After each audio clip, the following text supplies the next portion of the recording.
So congratulations. This was something that you had said would feel surreal.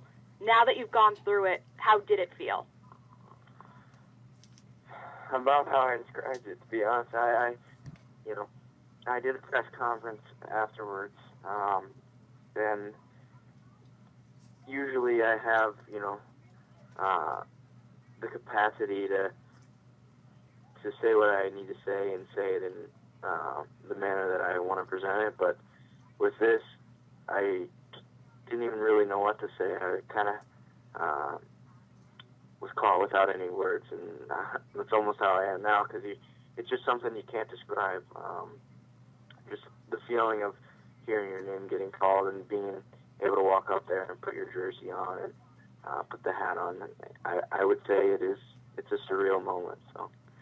And you got a chance to do it in the building that you could one day play in. Did that make the moment even more special?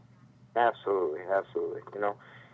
It was great coming down here to Florida, but I never expected to be taken by the home team, and that was just as cool for me.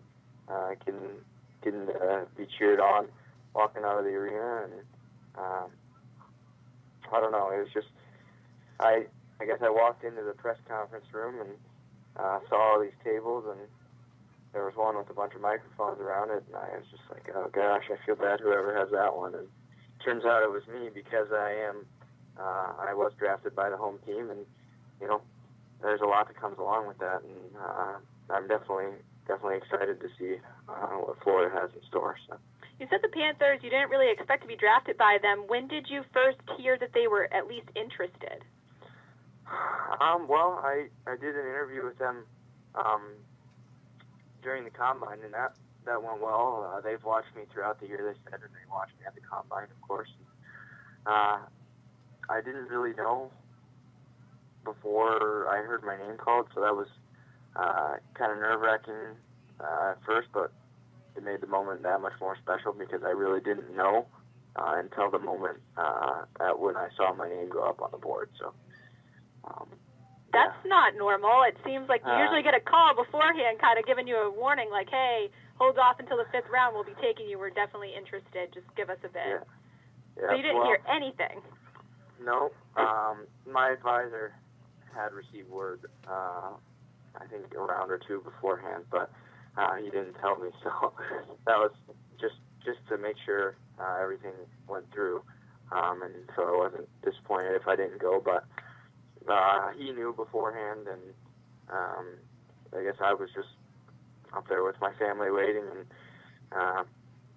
it was tough to wait. And there are sometimes you saw kids go up on the board, and you're like, all right, that doesn't make too much sense. You feel like you're a better player than some of the kids who went before you, but in the end, it doesn't matter where you went in the draft. So I guess that was cool for me, just to enjoy the experience and walk away knowing that I was drafted into the NHL, and that was, like I said, it's been a dream since I was a little guy. So. And I remember during our interview a couple of weeks ago, you said that your dad was a big driving force and kind of a big support system for you. Did you guys share a moment once you heard your name called where you kind of looked at each other and saw everything that you had been talking about your entire childhood just come into fruition? Yeah, I think that was definitely more for him at that point. Now that we've taken time to settle down and everything, I've definitely thought about it. Everything that he's done for me, everything that he's taken away from his own life to support me in my dream. I've definitely stepped back and realized how much that means to me and how much he sacrificed for me. So that was, but in the moment, I think for me it was just it's screaming. I don't even know how to describe it. Like I said, it's just I wasn't really thinking about everything he had done for me at that point, just because the emotion that or I guess the emotional rush that I felt. So. And now with the Panthers, who was the first person that you got a chance to talk with right after you were drafted? Well, I guess all the guys later on obviously the coach and the owner and everything. So that was pretty cool. And then we went up to the suite and got to look out, over the rink. I guess there's no ice in it yet, but I got to look over out from the suite's point of view, and that was pretty cool as well. Let me think. Yeah, they gave us, obviously I had the jersey and the hat, and that was neat. Got to go take some pictures, and then got to come back and see my family, and that's kind of the moment where I realized everything had come together when I got to see my family again. And speaking of the coaching staff, did you know that Coach Gallant used to coach in Fort Wayne? He was a assistant coach here in the 90s, late 90s? I did not until yesterday afternoon after I had gotten drafted. And then there's a couple people from the organization as well. So I've heard, and so I've been told that went to West Point. So they've got a military background as well, and I thought that was pretty cool. So. And what was Colin Chalk's reaction? Was he down there with you? He was not. He actually he was planning on coming down with me, but there was a tragedy that happened with a family friend, so he actually had to stay back and take care of that. But he texted me right away, and I was all excited, so that was pretty cool too. I would have loved for him to be down here, but he had more important things to take care of at that point in time. So exactly. Yeah. Now, talking a little bit of hockey, how do you see yourself fitting into this organization? Well, as I was talking to the general manager yesterday, they have a lot of big guys, and they're looking for me to step into a smaller, quicker role, obviously, because that's my strength. But they don't draft, or they, I guess what he said is a lot of the guys that have come up into the organization haven't been smaller guys, and they're looking for me to play in that smaller, more dynamic role. So I got a long way to go, obviously, but I think as long as I can keep my speed and improve on all my other aspects, especially my strengths, I think I'll have a chance to make it. And I just have to continue to be dedicated and continue to work hard. And I think someday I might give my shot. So you've envisioned yourself becoming or getting drafted into the NHL. Now that you can check that off, have you envisioned yourself becoming possibly a franchise player for kind of one of the up-and-coming younger teams in the league? Franchise player, I'm not sure yet. Obviously, the first step now is to just work my way into the NHL, and then from there we'll see. I think once I head off to Green Bay and then I spend a year there and then go to Miami for college, I think that'll give me a lot of time to develop and maybe become an elite scorer or whatever role they want me to be in. I think versatility is something that I possess and something I value. So I think I can play whatever situation's needed. Now moving into Green Bay and into Miami, I plan to be an offensive threat. But the NHL is the NHL, and I'll do whatever it takes to get there. Yeah, and speaking of next steps, I saw that development camp is on Monday, so are you just kind of staying down there? Are you taking part in development camp?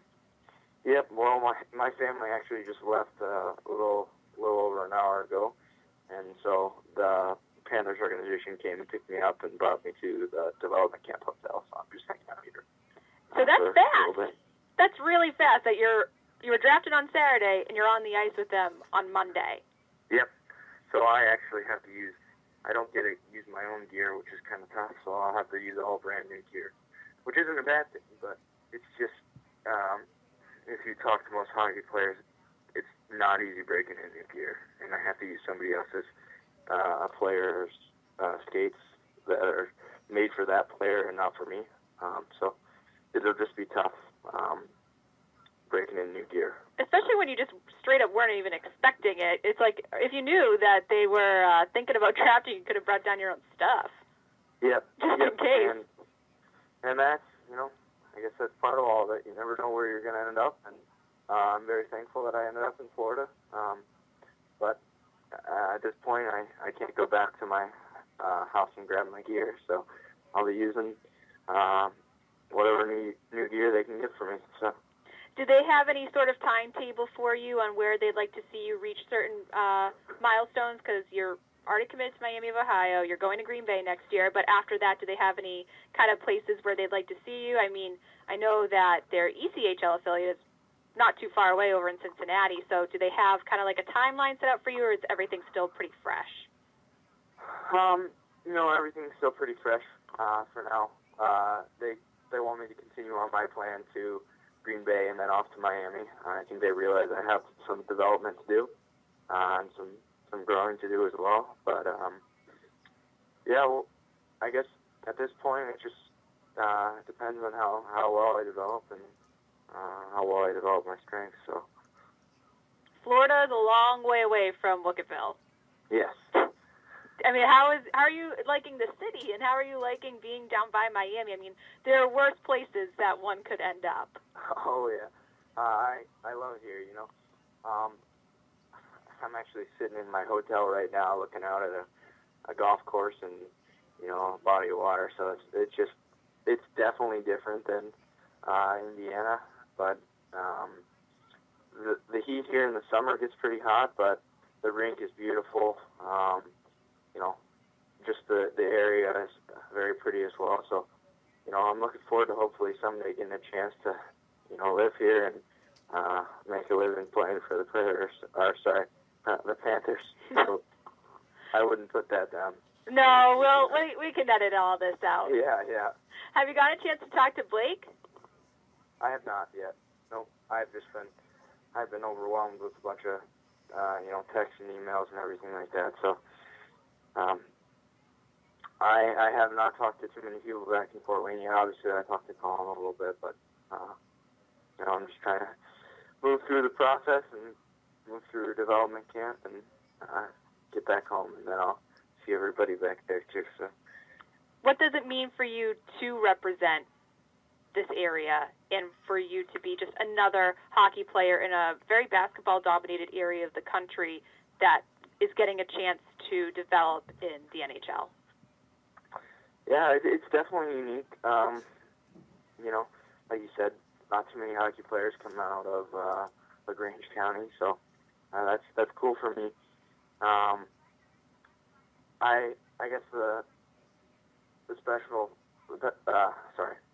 the most significant moment for me in that aspect is I got a couple messages today from people who I've never met, but they're from LaGrange County, and they just said, congratulations on all you've done.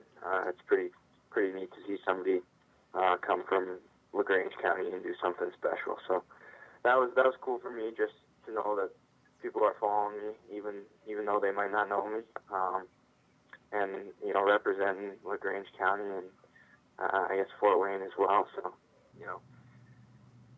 I had a lot of support from them. I had a lot of support from my friends, my community. I guess if there's one thing I could say, it'd just be to thank everybody, from my community, from my coaches, teachers, principals, my family especially, friends, everything. Everybody's just helped me along the way, and I guess there's no way I can repay everybody for that, but taking it one step at a time here, and this was definitely a major step in the right direction. So